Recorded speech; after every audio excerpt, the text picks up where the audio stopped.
मिले कोई ऐसा संत फकीर जो पहुंचा दे भव सागर के तीर। मिले कोई ऐसा संत, मिले कोई ऐसा संत फकीर पहुंचा दे भव सागर के तीर। कोई ऐसा मिले, महान संत मिले, जीवन में कोई महान गुरु मिले, जीवन में कोई साधक मिले, जीवन में कोई महान गुरु मिले। बहुत लोग महान होते हैं, आप उनसे कुछ भी कहो पर वो तुमसे कुछ नहीं कहेंगे।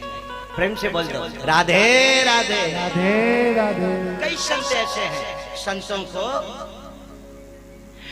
को बहुत, गुरुजनों को बहुत कुछ सहने की आदत होना चाहिए, तभी वो जीवन में धर्म की ध्वजा को लहरा सकते हैं। बहुत कुछ सहन करने की आदत। आप लोग भागवत जी की कथा सुन रहे हैं, देश विदेश में आप सब लोग अध्यात्म चैनल के माध्यम से भागवत की दिव्य कथा को झांसी महानगर में सुनिए। गुरुओं को, महा संतों को बहुत गहराई दिल में होना चाहिए। एक बार ये गुरुजी ने यज्ञ कराया।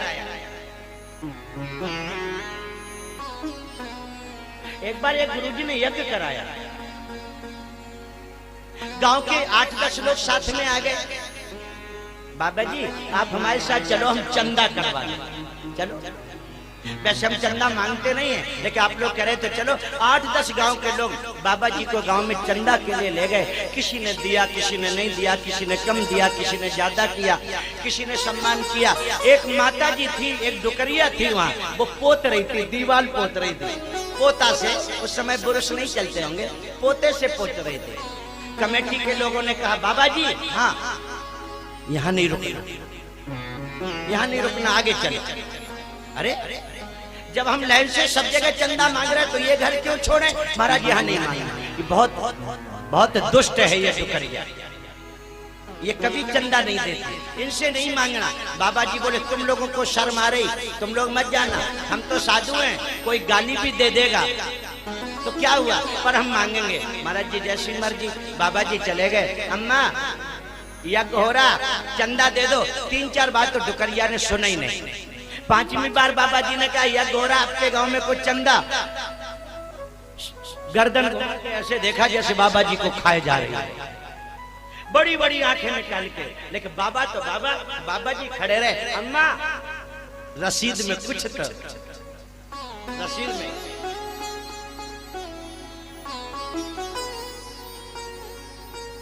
डुकरिया ने कहा जाओ। बाबा जी फिर भी जमे रहे, बोले यज्ञ हो रहा, कुछ तो दे दो। डुकरिया ने लाल आंखें करके और वो पोतनी का पोता जो कपड़े का जो पोत रही थी, बाबा जी के मुंह में मारा,